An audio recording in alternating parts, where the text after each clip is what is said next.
মুখ্যমন্ত্রী মমতা বন্দ্যোপাধ্যায়ের অনুপ্রেরণা এবং মেদিনীপুর পৌরসভার উদ্যোগে বৃহস্পতিবার মেদিনীপুর পৌরসভার কনফারেন্স হলে 2025 সালে দ্বাদশ শ্রেণীর উত্তীর্ণ কৃতী ছাত্রছাত্রীদের পড়াশোনার প্রতি উদ্বুদ্ধ করার লক্ষ্যে সংবর্ধনা জ্ঞাপন করা হলো। বৃহস্পতিবার সংবর্ধনা জ্ঞাপন অনুষ্ঠানে মেদিনীপুর পৌরসভার অন্তর্গত বাংলা মিডিয়াম ও ইংলিশ মিডিয়াম স্কুলের দ্বাদশ শ্রেণী উল্লেখযোগ্য ফলাফল অধিকারীদের সংবর্ধিত করা হয়। মেদিনীপুর পৌরসভার পৌরপ্রধান সৌমেন খান জানান, এদিন মেদিনীপুর পৌরসভার অন্তর্গত স্কুলের উচ্চ মাধ্যমিকে প্রথম, দ্বিতীয়, তৃতীয় স্থান সাফল্য করেছে। বৃহস্পতিবার রাজ্যের মুখ্যমন্ত্রী মমতা বন্দ্যোপাধ্যায়ের অনুপ্রেরণা ও মেদিনীপুর পৌরসভার উদ্যোগে দ্বাদশ শ্রেণীর উত্তীর্ণ 2025 কৃতী ছাত্রছাত্রীদের সংবর্ধনা জ্ঞাপন করা হয়। প্রায় 72 জন ছাত্রছাত্রীকে সংবর্ধনা জ্ঞাপন করা হয়। তার সঙ্গে রাজ্যে যারা স্থান অধিকার করেছে, উচ্চ মাধ্যমিকে রাজ্যে 5ম স্থান দখল করে নিল মেদিনীপুর রামকৃষ্ণ মিশনের ছাত্র বিদেশ ঘোষ, 9ম স্থানে সৌম্য সুন্দর বেরা, 10ম স্থানে সাগ্নিক পাত্র মেদিনীপুর কলেজিয়েট স্কুল। সংবর্ধনা অনুষ্ঠানে উপস্থিত ছিলেন মেদিনীপুর সদর মহকুমার শাসক শ্রীমতী মধুমিতা মুখার্জি, পৌরপ্রধান সৌমেন খান, বিদ্যাসাগর বিদ্যাপীঠের প্রধান শিক্ষিকা সাথী বন্দ্যোপাধ্যায়, মেদিনীপুর কলেজিয়েট স্কুলের প্রধান শিক্ষিকা সহ পৌরসভার কাউন্সিলররা।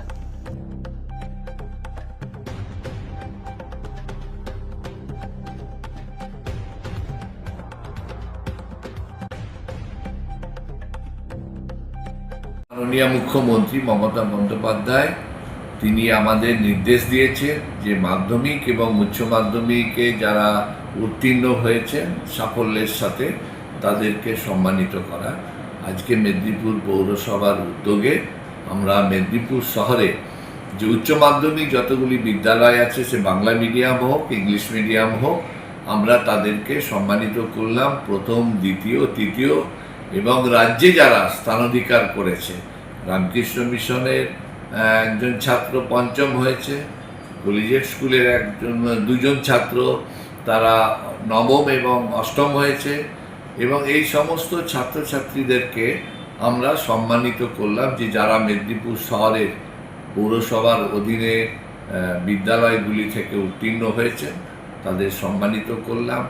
এই অনুষ্ঠানে উপস্থিত আছেন মাননীয় মহকুমা শাসক মধুমিতা মুখোপাধ্যায় মহাশয়া, উপস্থিত আছেন বিভিন্ন বিদ্যাসাগর বিদ্যাপীঠের প্রধান শিক্ষিকা মাননীয়া সাথী বন্দ্যোপাধ্যায়, মেদিনীপুর কলেজিয়েট স্কুলের প্রধান শিক্ষিকা হিমানী পড়িয়া মহাশয়া, উপস্থিত আছেন বিভিন্ন স্কুলের শিক্ষক শিক্ষিকা, অভিভাবক এবং সত্যি আমরা গর্বিত যে মেদিনীপুর শহরের এই প্রিয় ছাত্রছাত্রীরা এবং আমাদের যে বিদ্যালয়গুলো থেকে উত্তীর্ণ হয়ে তারা সাফল্যের সঙ্গে রেজাল্ট করেছেন, ফলাফল করেছেন এবং তারা জীবনের একটা লক্ষ্যে যাওয়ার জন্য সেই বিদ্যালয়ের শিক্ষক শিক্ষিকা, অভিভাবকরা যারা প্রথম থেকে আজকে এই সাফল্য এনে দিয়েছেন, আমরা তাদেরকেও শ্রদ্ধা জানাই। যে শিক্ষক শিক্ষিকা, অভিভাবকরা ছাত্রছাত্রীদের গড়ে তুলে জীবনের এই বড় বড় পরীক্ষাগুলোকে সাফল্যের সাথে এনে দিয়েছেন, তাদেরকেও সম্মানিত করলাম, তাদেরকে শ্রদ্ধা জানালাম। বিশেষ করে মেদিনীপুর শহরের এই প্রায় আজকে আমরা গত সপ্তাহে মাধ্যমিকের 120 জন ছাত্রছাত্রীকে সম্মানিত করেছি। আজকে আমরা উচ্চ মাধ্যমিকে 72 জন ছাত্রছাত্রী যারা প্রথম, দ্বিতীয়, তৃতীয় হয়েছেন তাদেরকে আমরা সম্মানিত করলাম।